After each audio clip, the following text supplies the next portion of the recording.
점점 이제 사울의 왕국은 몰락을 향해서 막바지를 향하고 있고, 동시에 하나님은 다윗의 왕국을 메시아의 비밀과 약속을 숨기셔서 이제 점점 역사 속에 전면에 드러내시려는 의도를 갖고 성경의 스토리를 끌고 가고 있습니다. 여러분, 이 성경을 보면 성경은 아주 섬세하게 그리고 일관되게 하나님의 나라와 그 메시아의 비밀을 계속 열어놓고, 또 그리스도에 오시는 그날까지 사실은 예수 그리스도의 이야기를 하고 있습니다. 지금 29장쯤은 그 상황이 어떤 상황인가 하면, 아시는 대로 블레셋에 지금 다윗이 1년 7개월 정도, 그러니까 2년은 안 됐는데 꽤 오랜 시간을 시글락이라는 데서 망명 생활을 하고 있었어요. 그 시글락은 아시는 대로 원래 블레셋 땅이 아니에요. 원래 유다 땅인데 후손들이 간수를 잘못해서 빼앗긴 땅이 되고 말았죠. 근데 하필 그 땅에 지금 다윗의 망명객들이 망명을 신청해 놓고 거기서 지금 블레셋의 가드왕 보호 아래 생활을 한 지가 1년 7개월이 됐습니다. 그러다가 이 블레셋에 문제가 일어납니다. 이제 국가와 국가 간에 전쟁이 발생을 하는 거예요. 근데 하필 그 상대가 이스라엘입니다. 이 블레셋과 이스라엘은 참 오랜 역사 속에 앙숙이었죠. 그리고 늘 블레셋이 괴로움을 이스라엘에게 주었습니다. 그래서 이스라엘에게 블레셋은 하나님의 징계의 수단이고 막대기 같은 역할을 하게 되죠. 지금도 이제 전쟁을 앞에 두고 있어요. 그 장면을 좀 구체적으로 보십시다. 29장 1절. 블레셋 사람들은 그들의 모든 군대를 어디에 모았습니까? 아벡에 모아놓고 진을 치고 있고, 이스라엘 사람들은 이스라엘에 있는 셈 곁에 진 쳤더라. 블레셋 사람들의 수령들은 수백 명씩 수천 명씩 인솔하여 나아가고, 다윗과 그의 사람들은 아기스와 함께 그 뒤에서 나가더니.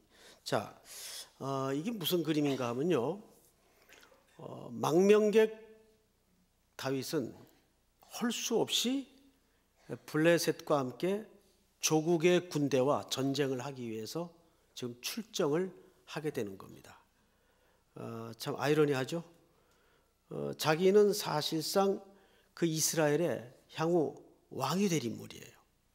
그런데 여러 가지 정치적인 이유 때문에 사울의 칼날을 피해서 블레셋의 망명객이 되어 있지만, 하필 그 시간에 전쟁이 벌어질 줄이야 누가 알았겠어요. 그런데 아기스는, 블레셋 왕 아기스는 이 다윗을 이제 철저히 믿습니다. 앞으로 이 사람은 절대 나를 배반할 사람이 아니다. 나와 함께 영원한 동지적 관계를 유지할 수 있는 신뢰가 쌓아진 겁니다. 그리고 또 그 신뢰를 위해서 다윗도 많이 노력을 했겠죠. 그럴 수밖에 없는 게 자기 안위와 공동체의 운명이 달려있기 때문에 함부로 행동을 했다간 의심을 살 수도 있고 해서 굉장히 서로 노력을 했던 것 같아요. 그런데 지금 조국의 군대와 블레셋이 전쟁을 하러 출정을 하는데 따라 나설 수밖에 없는 겁니다. 그런데 잠깐 여기서 우리가 한 가지 이해를 갖고 들어갈 것은 블레셋의 정치 형태입니다. 블레셋은 하나의 국가가 사실은 아니에요. 5개 부족이 모여서 하나의 연합체, 연방 같은 제도를 이루고 있는 겁니다. 5 방백이 사실은 다스려요. 그리고 대표적인 도시가 5도시죠. 근데 그 중에 대표격이 가드왕, 오늘 여기 등장하는 아기스입니다. 그리고 다윗은 그 가드왕 아기스에게 들어가서 망명객 생활을 시글락이라는 곳에서 하고 있었던 겁니다. 근데 전쟁이 벌어진 거죠. 따라 나섭니다. 자, 3절을 볼까요? 블레셋 사람들의 방백들이 이르되 히브리 사람들이 무엇을 하려느냐. 자, 이게 무슨 얘기냐 하면 가드 왕 아기스는 다윗을 신뢰하지만 이 블레셋 진영 안에 나머지 네 방백은 이 다윗을 도저히 신뢰할 수가 없는 겁니다. 왜 그럴까요?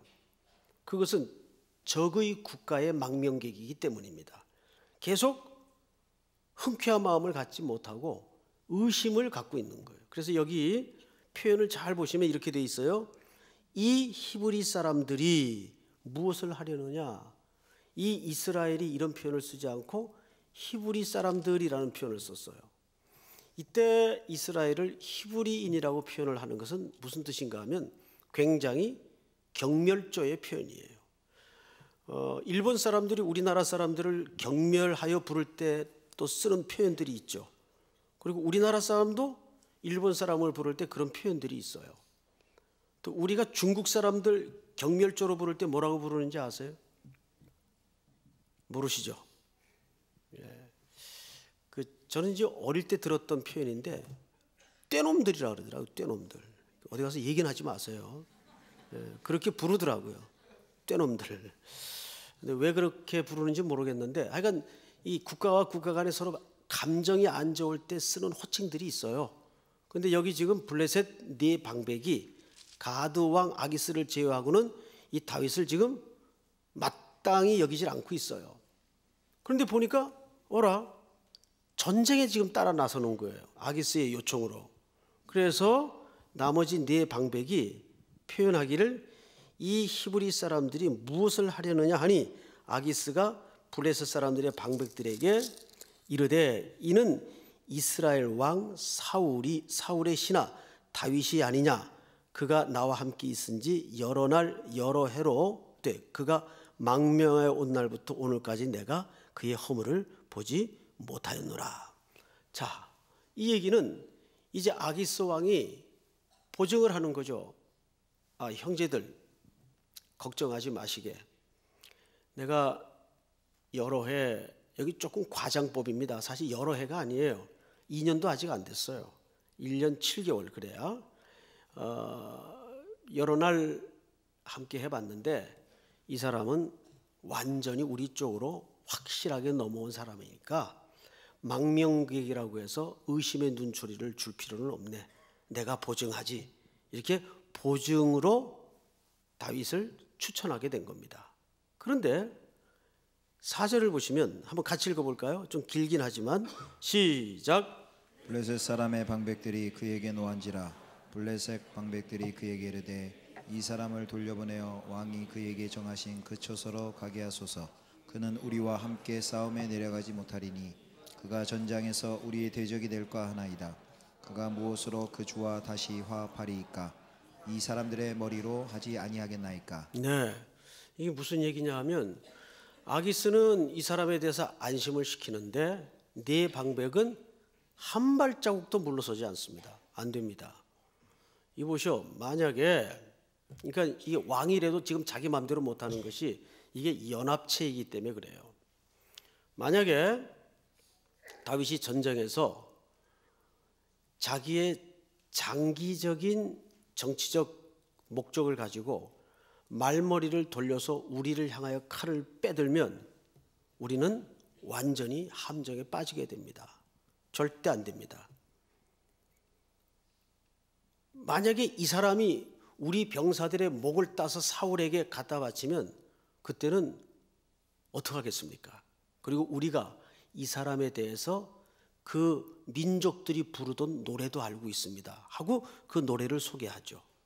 그 5절을 볼까요? 그들이 춤추며 노래하여 이르되 사울이 죽인 자는 천천히요 다윗은 만만이로라 하던 그 다윗이 아니니까 하니. 그러니까 이 노래는 워낙 유명한 노래였어요. 그러니까 당시 말하면 유행가 같은 가요였어요. 그래서 이웃 나라에게까지 잘 알려질 정도로 다윗의 명성은 대단했습니다.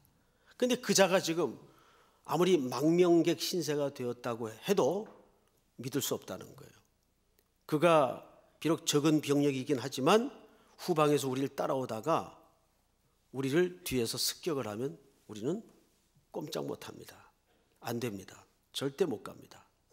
설득을 해도 안 되는 거예요. 그러니까 다윗은 어거지로 참석을 했던 속마음은 아직 알 수가 없어요. 자기가 자진해서 참석을 했던 이상하게 뜻밖에도 복병을 만나서 이 방백들의 지독한 반대에 의해서 다윗이 자꾸 떠밀려 나옵니다. 자, 7절을 제가 한번 읽겠습니다. 6절. 아기스가 다윗을 이제 부릅니다. 그에게 이르되 여호와께서 살아계심을 두고 맹세하노니 네가 정직하여 내게 온 날부터 오늘까지 네게 악이 있음을 보지 못하였으니 나와 함께 진중에 출입하는 것이 내 생각에는 좋으나 수령들이 너를 좋아하지 아니하니. 7절 시작. 그러므로 이제 너는 평안히 돌아가서 블레셋 사람들의 수령들에게 거슬러 보이게 하지 말라 하니라. 네, 여러분 사실 만약에 여러분들이 다윗 같은 입장에 지금 던져져 있었다면 사실 다윗도 지금 진퇴양난 아니에요? 이게 따라 나서자니 차지다면 자기 조국에 장차 자기가 왕이 될 백성들과 함께 사륙을 벌이게 생겼고, 안 나서자니 의심을 해서 신변에 위험이 오게 생겼고, 그래서 지금 진퇴양난이에요. 사실상 다윗도 지독한 공경에 빠진 겁니다. 이러지도 못하고 저러지도 못하고. 근데 여러분이 만약에 다윗 같은 입장에 던져졌다면 지금 마음이 어떻겠어요? 앉을 수도 없고 설 수도 없고 그런 아마 입장일 겁니다. 그런데 자기 의지와 상관없이 사실은 속내 바라던 대로 전쟁에 참석을 안 하고 참여를 안 하고 회군을 하게 생겼어요. 근데 이게 자기가 의도한 겁니까? 아니에요. 블레셋 방백들이 반대를 한 겁니다. 그래서 자동적으로 회군을 하게 생겼어요. 그런데 다윗이 여기서 아주 천연덕스럽게 이런 이야기를 합니다. 8절을 제가 좀 읽겠습니다. 이걸 이제 학자들은 명예롭지 못한 언어 테크닉이라고 그래요. 8절. 다윗이 아기스에게 이르되 내가 무엇을 하였나이까? 내가 당신 앞에 오늘까지 있는 동안에 당신이 종에게서 무엇을 보셨기에 내가 가서 내 주 왕의 원수와 싸우지 못하게 하시나이까 하니. 여기 다윗이 한 얘기예요. 이런 거 보면 다윗이 이거 뭐 아부를 하는 것 같기도 하고, 그런데 여기에서 이제 학자들이 주목하는 표현이 뭐냐면 8절 하반절에 보면 내가 가서 내 주 왕의 원수와, 자 이제 앞을 보세요. 여기서 내 주는 내 주 왕의 원수와 했을 때 내 주 왕은 아기스를 가리키는 것이냐 사울을 가리키는 것이냐, 사실은 다윗의 교묘한 언어 테크닉이었다, 이렇게 얘기를 합니다. 이게 내심에는 누구일 수도 있어요. 사울일 수도 있죠. 그 사울의 원수는 누굽니까? 아기스입니다.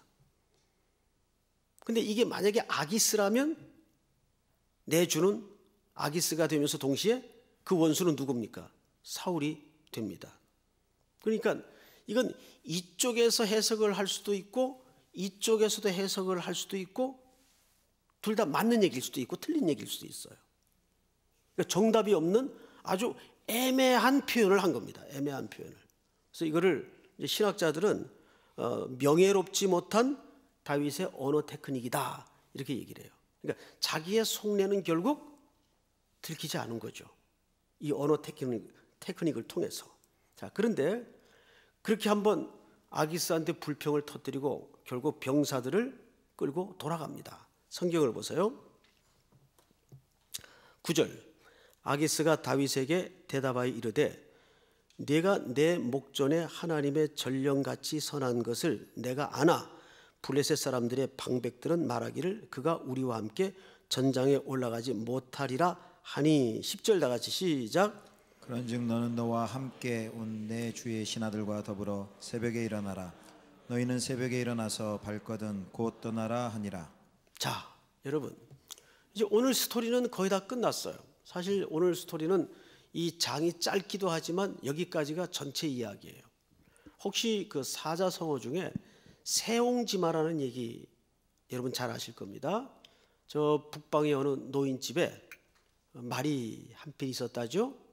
근데 한 번은 그 말이 그냥 훌쩍 국경을 넘어서 오랑캐 쪽에 있는 곳으로 도망을 가버린 겁니다. 그 말 하나밖에 없는데 동네 사람들이 아유, 노인이 너무 안 돼서 이제 위로를 한답시고 어떡합니까 영감님, 그래도 뭐 우리들이 좀 도와드릴 테니까 너무 큰 걱정하지 마십시오. 이렇게 이제 위로를 했습니다. 그러니까 노인이 인생을 또 여러 가지 우여곡절을 많이 겪어낸 내공이 있는 노인이신지라 이런 얘기를 합니다. 지금 화가 복이 되어 돌아올지 어떻게 알겠습니까? 그랬대요. 근데 진짜 얼마 있다가 그 도망간 말이 오랑캐 말 중에 가장 뛰어난 준마 한 마리를 데리고 집으로 다시 돌아온 겁니다. 그러니까 마을 사람들이 야 진짜 그 노인 신통하다, 노인 말이 맞네. 그래서 이제 찾아와 가지고 또 위로를 한답시고 격려를 한답시고 아유 이렇게 참 도망갔던 말이 다른 말 한 필까지 데리고 왔으니 얼마나 기쁘시겠습니까? 그랬대요. 그랬더니 이 노인이 이 복이 또 길게 보면 화가 될지 누가 알겠습니까? 그랬대요. 그랬더니 이제 그 노인에게 아주 생명같이 귀한 외동아들이 하나 있었는데 새로 들어온 말이 신기하니까 그 말 위에 올라타서 아마 놀았던 모양이에요. 이 녀석이 아직 말 타는 게 서툰지라 말에서 툭 떨어져 가지고 다리 한쪽을 다쳤는데 그만 다리 한쪽을 못 쓰고 절뚝절뚝 저는 불구가 돼버리고 말았습니다. 그 노인 말이 또 이렇게 맞았던 거예요. 그래서 이제 또 마을 사람들이 찾아왔어요. 마을 사람들은 참 남의 일에 관심이 많은 것 같아요. 아유 이렇게 또 외동아들이 다쳤으니 이 일을 어떻게 하면 좋겠습니까? 위로를 하고 있는데 또 노인이 그러시더래요. 아유 뭐 다친 거 이왕 다친 거 어쩔 수 없는데 이 화가 또 나중에 복이 될지 더 살아봐야 알죠. 그러더래요. 그러다 얼마 안 있어서 그 북쪽에서 오랑캐들이 쳐들어와 가지고 전쟁을 벌린 거예요. 마을 동네 청년들이 전부 소집돼서 전쟁에 나가가지고 싹 죽었어요. 딱 한 사람 외에는 그 다리를 저는 이 외동 아들 외에는 전부 징집이 된 겁니다. 이 아들만 살아남은 거예요. 그래서 그 아들이 그 노인 아버님을 모시고 오래오래 잘 살았다는 절에 내려오는 얘기가 있어요. 그걸 보통 우리가 세옹지마라고 하죠. 신앙생활이 사실은 비슷한 영역이 참 많습니다. 우리는 결국 신앙생활을 하면서 하나님의 전체 그림을 못 보잖아요. 그죠?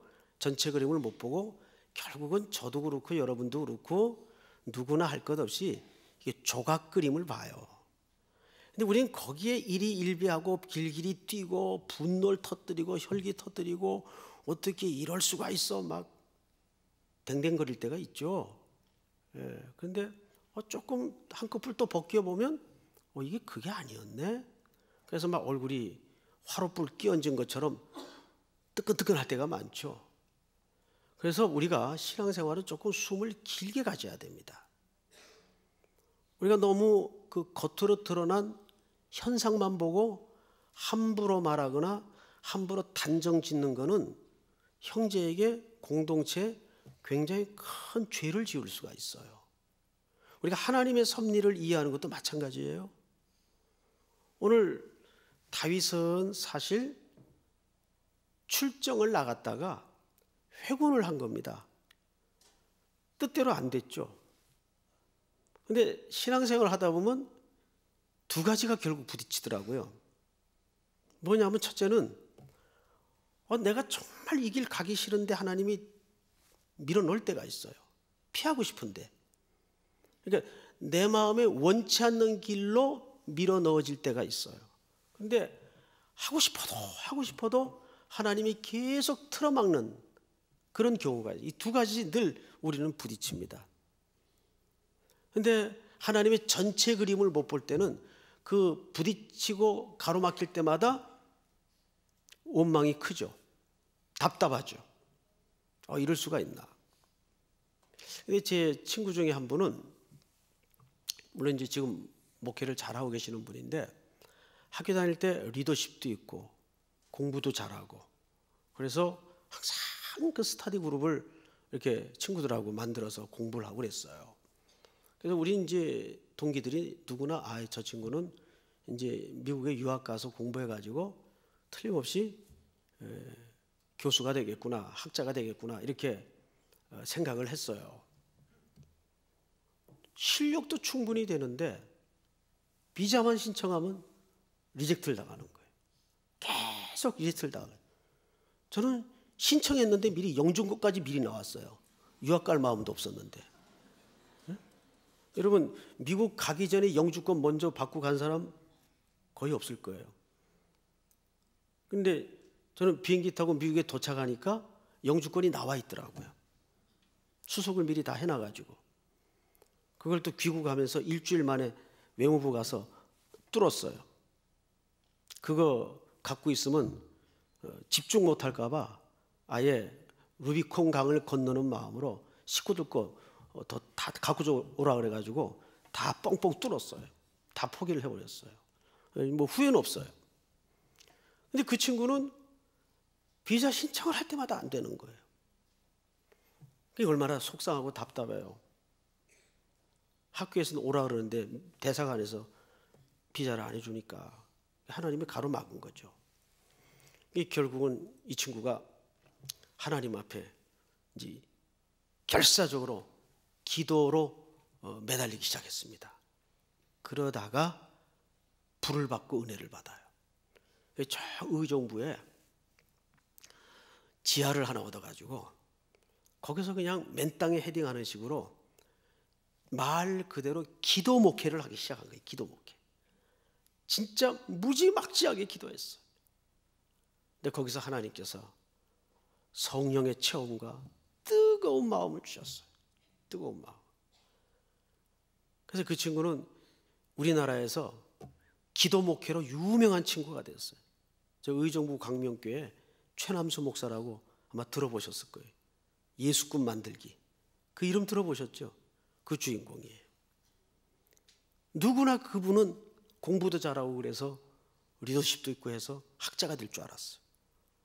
근데 이상하게 하나님이 막을 때, 그 하나님이 가로막을 때마다 얼마나 답답했을까요? 왜 이러실까? 근데 여러분, 가로막히고 내 의지와 상관없이 떠밀릴 때 그때가 일이 정확해지는 겁니다. 로마서 강해 때도 말씀을 드렸지만 성령께서 말할 수 없는 탄식으로 우리의 연약함을 위해서 친히 간구하신다 그랬어요. 우리를 위해서 기도하시는데 누구의 뜻대로 기도하세요? 내 뜻대로? 하나님의 뜻대로 성도를 위하여 간구하시느니라. 그러니까 우리의 뜻대로 다 이루어지도록 성령께서 역사하셨다면 어떻게 할 뻔했다? 큰일 날 뻔했다. 진작에 12번도 더 망했을 거예요. 그 가고 싶었던 길을 틀어막았고 원치 않는 길을 하나님이 등 떠밀었기 때문에 그나마 지금 우리가 이 자리에 앉아 있는 겁니다. 그게 사실입니다. 오늘 다윗이 그렇게 원치 않게 블레셋 방백들의 방해와 거절을 통해서 전장의 뜻도 못 이루고 회군하여 돌아왔어요. 돌아와 보니까 어떤 일이 벌어져 있나요? 자기의 공동체 시글락이 완전히 불바다가 돼 있고 전답 가옥이 싹 털렸어요.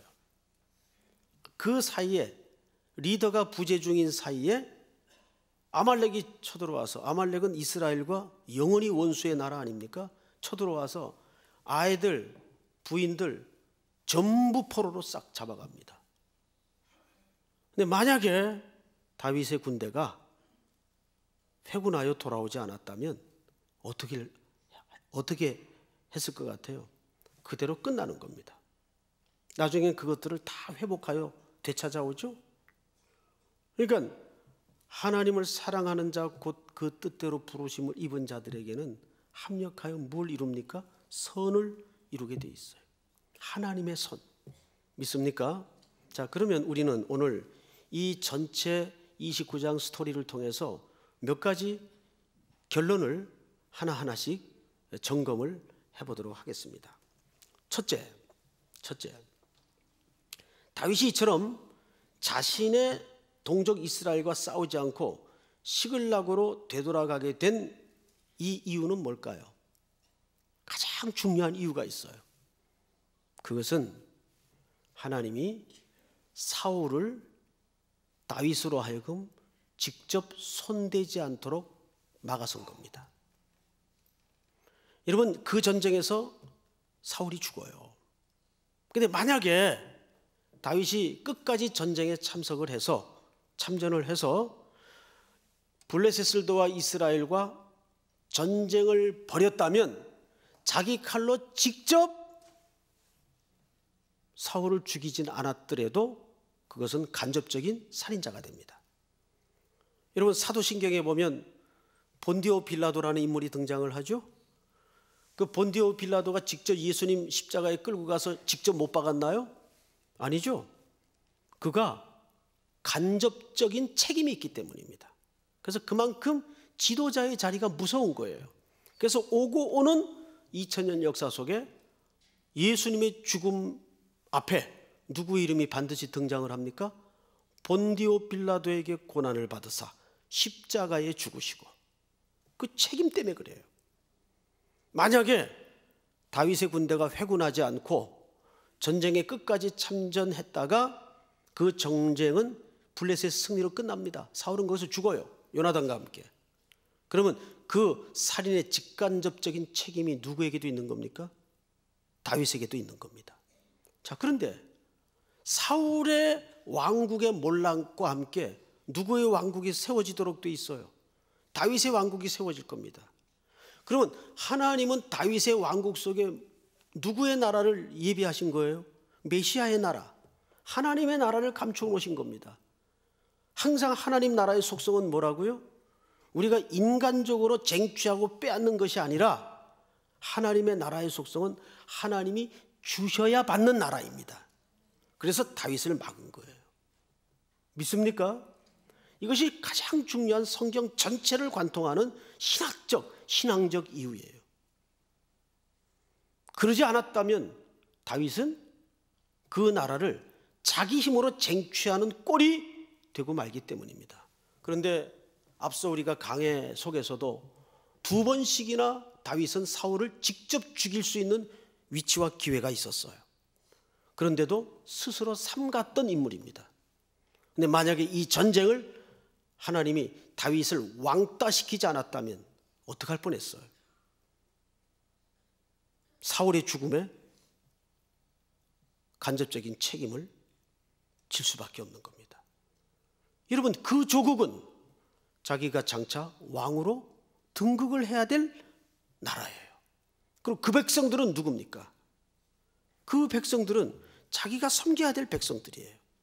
근데 어떻게 왕이 될 사람이 그 백성들과 칼을 뽑아들고 사륙을 벌일 수가 있습니까? 하나님이 막아놓은 거예요. 아니, 어쩌면 더 정확히 말하면 하나님이 다윗을 구별하셔서 보호하신 겁니다. 그래서 하나님이 주시는 나라가 하나님의 나라라는 다윗의 왕국의 가장 중요한 속성이라는 것을 이렇게 설명하고 싶었던 거죠. 믿습니까? 마지막으로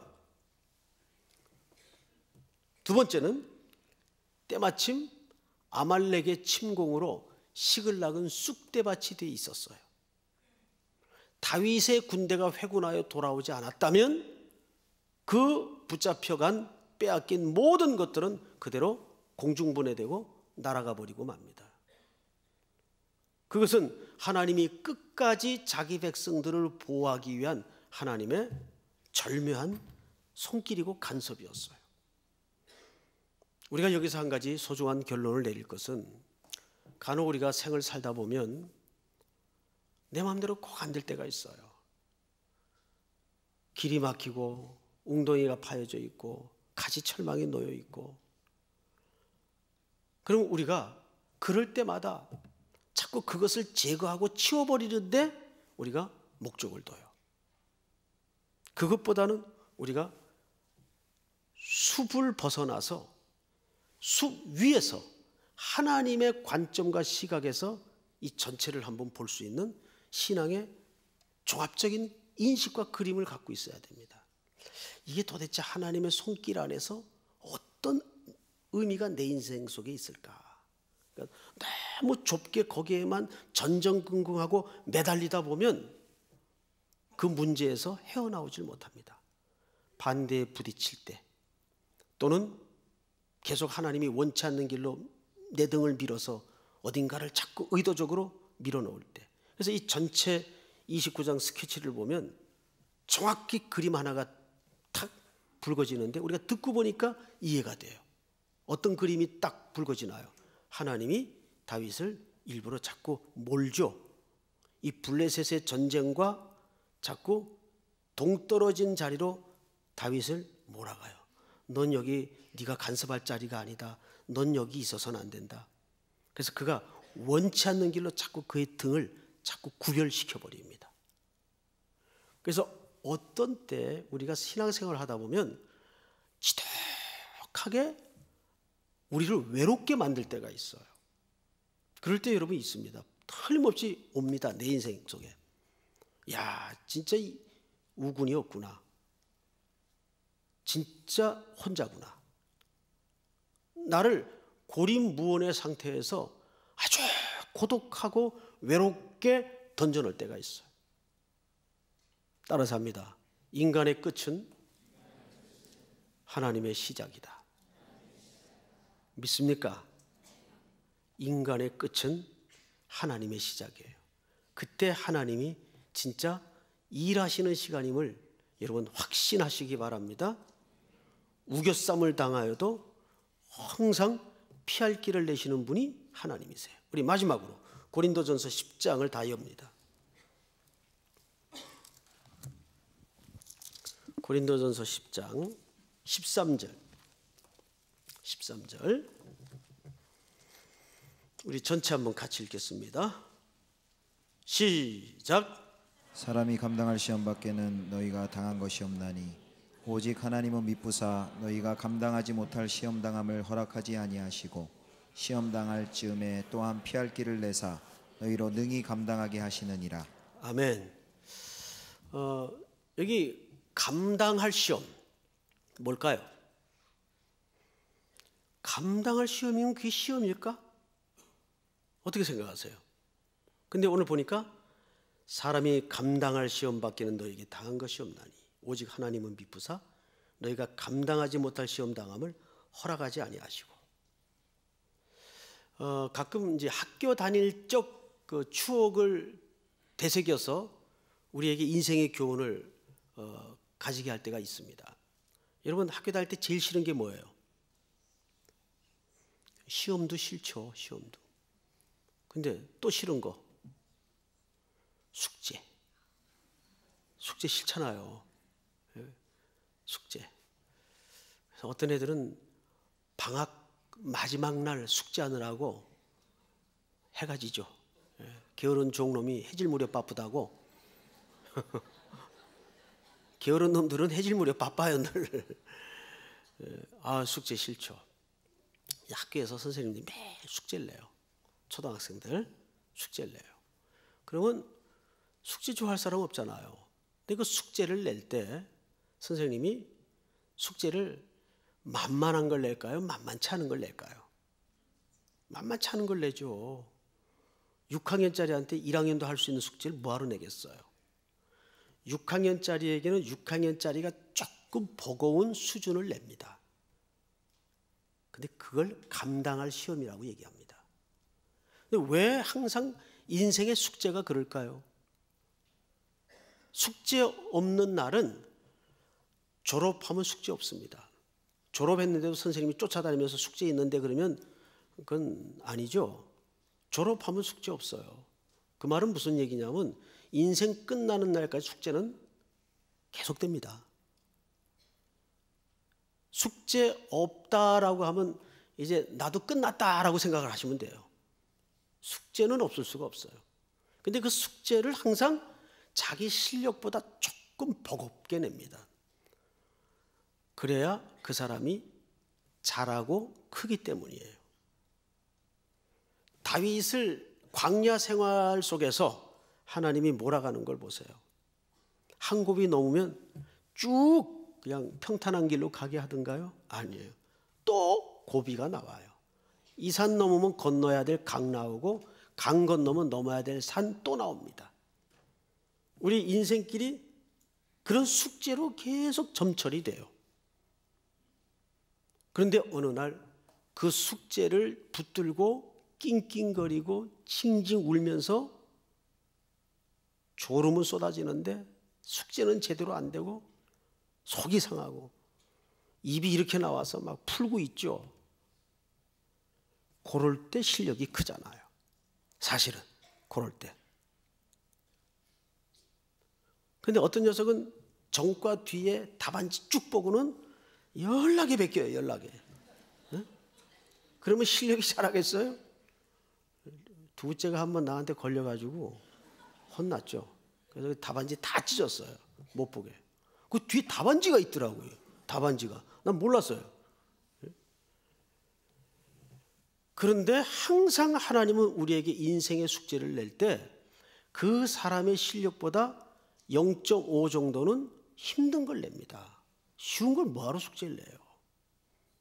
그런데 씨름하다 보면 풀만한 걸 하나님이 내게 돼 있다고요. 성경의 인물들을 보시고 우리 신앙의 선배들 걸어가신 길들을 보세요. 그냥 쉽게 간 사람이 누가 있나? 한 명도 없어요. 표정은 그럴듯하게들 걸어다니지만은 다 이 가슴 한켠에 소가리가 있고 고민이 있고 답답함이 있고 그거 전전긍긍하면서 제가 언젠가 주일 저녁 예배 때 그런 말씀을 드렸어요. 그 영락교회를 설립하신 분인지 그 중간에 오신 분인지 모르겠는데 그 한경직 목사님이라고 유명한 분이 있어요. 그분이 은퇴하시고 나서 어떻게 이 어려운 목회를 평생 그렇게 하셨나요? 그분이 뜻밖의 얘기를 했어요. 오늘 그만두나 내일 그만두나 그러다 보니까 끝났대요. 얼마나 힘들었으면 그 고백을 했을까요? 그 어르신이 목회를 평생 그런 마음으로 했대요. 오늘 그만두나 내일 그만두나. 우리도 직장을 그런 마음으로 다니잖아요 지금. 응? 미생 봐요 미생. 응? 나 그 장글에 애가 표정이 왜 이렇게 불쌍한지 딱해 죽겠어요 볼 때마다. 그 드라마를 보면서 야 우리 청년들 이게 참 사는 게 장난이 아니겠다. 총알만 왔다 갔다 하지 않았지 저기가 전쟁터구나 그런 생각을 합니다. 요즘 그래도 인턴에서 계약직으로 바뀌었대요. 요즘 그렇게 또 한 걸음 한 걸음 가는 겁니다. 그러다 보면 우리가 어느 날 턱 하나님의 전체 그림을 보게 되면서 하나님이 내 인생 속에 명하시고 가라 하신 소명의 길이 발견되는 거예요. 그것만 확 눈이 열어지면 그때부터 이제 아까울 게 없는 거죠. 주를 향하여 내 목숨과 인생을 던져도 아까울 게 없는 거죠. 주님은 그 자리까지 우리를 밀어붙일 겁니다. 그분의 별명을 성경은 영원하신 하나님이라고 합니다. 영원하신 하나님. 그 영원하신 하나님께 날마다 숨 쉬는 순간마다 오늘 이 귀한 우리 찬양해 주셨는데 우리 다 일어나서 그 찬양을 다시 한번 같이 하십시다. 날마다 숨 쉬는 순간마다 기도하는 마음으로 가사를 생각하면서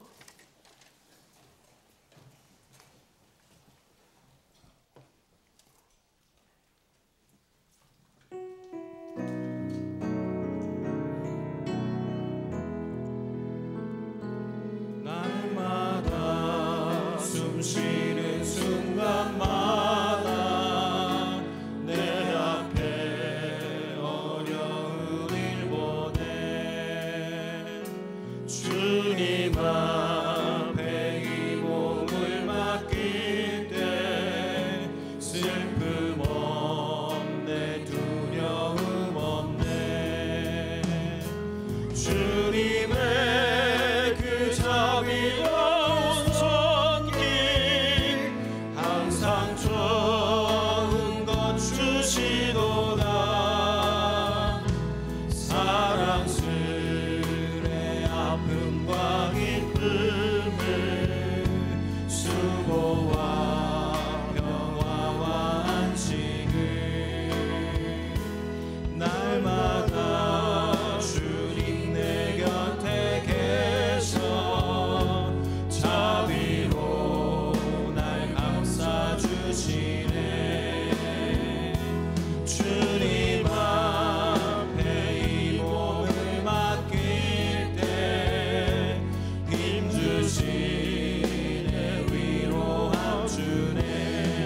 잃지 않고 말씀 속에 위로를 얻네.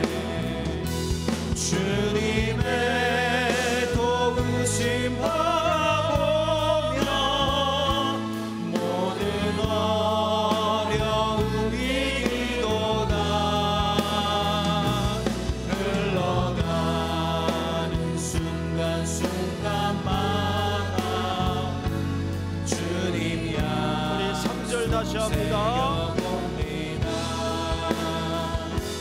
인생의 어려운 순간마다 주의 약속 생각해보네. 주님 속에 믿음 잃지 않고 말씀 속에 위로를 얻네. 주님의 도우심 바라보며 모든 어려움 이기도다. 흘러가는 순간순간마다 주님 약속 새겨봅니다. 흘러가는 순간순간마다 흘러가는 순간순간마다 주님 약속 새겨봅니다. 우리 기도합시다. 오늘 주신 말씀 붙잡고 기도합시다. 사람이 자기의 의지와 정한대로 길을 가지 못합니다. 다윗도 뜻하지 않게 전쟁에 참전했지만 자기 의지와 상관없이 회군을 하게 되고 그 회군 속에 하나님의 절묘한 섭리가 있었던 것을 우리는 보게 되죠. 결국 우리는 원치 않는 길을 갈 수도 있고 가고 싶은 길을 막힐 수도 있습니다. 그러나 하나님을 사랑하는 자 곧 그 뜻대로 부르심을 입은 자들에게는 모든 것이 합력하여 하나님의 선이 이루어짐을 확신합니다. 오늘도 여러분 앞에 닥쳐진 직장의 문제들, 그리고 학업의 문제들, 결혼의 문제, 여러 가지 문제, 암울하고 답답하고 답이 안 나오는 기산이 서지 않는 일들 무서워합니다. 그럴 때 위를 보십시오. 전능하신 그분이 오늘 나의 아버지가 되어 주십니다. 그 아버지께 여러분 인생길에 짊어진 모든 무거운 멍에들을 내려놓고 십자가 앞에 여러분들의 죄짐, 인생의 무거운 짐들 다 풀으십시오. 풀어놓고 주님, 이 문제 주님 겁니다. 나는 힘겨워 이거 지고 가지 못합니다. 주저앉고 싶습니다. 어린아이처럼 여정이 주모의 손을 바라봄처럼 나의 선한 목자가 되신 그분께 여러분들의 모든 마음에 한숨 눈물 절규를 다 쏟아내십시오. 이 시간 다 같이 한번 소리내서 통성으로 주여 부른 다음에 기도하십시다. 주여! 사랑하시는 하나님 은혜를 감사합니다. 오늘 우리들에게 귀한 시간 주셨습니다. 날마다 우리의 짐을 져